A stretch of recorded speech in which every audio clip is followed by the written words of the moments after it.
আসসালামু আলাইকুম চাচা। ওয়ালাইকুম সালাম। চাচা, কাল থেকে তো রোজা শুরু। তো আপনি কি এই এত পরিশ্রমের ভিতরে রোজা কি রাখতে পারবেন কাল? ইনশাল্লাহ, ইনশাল্লাহ আল্লাহ রাখতে পারবো। পারবেন? হ্যাঁ। তো চলুন আমরা আর এক কৃষক ভাইয়ের কাছে যাই। আসসালামু আলাইকুম। ওয়ালাইকুম আসসালাম।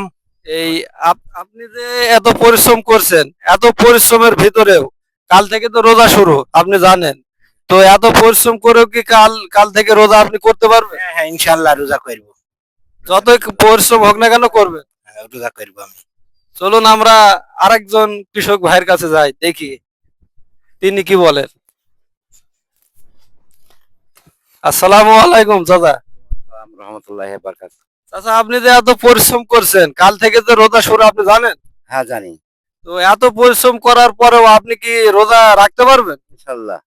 তো এর আমার মনেই হয় না যে রোজা করছি কিনা। তাই প্রতি বছর আপনি রোজা রাখেন? হ্যাঁ, প্রতি বছর আমি রোজা করি, পরিশ্রম করি, খুব কিছু মনে হয় না আমার যে রোজা করেছে কিনা। মনে হয় না খিদিছে এত পরিশ্রমের মাঝেও যে রোজা রোজা করছেন, এটা কেন? করছে আল্লাহর ভাই।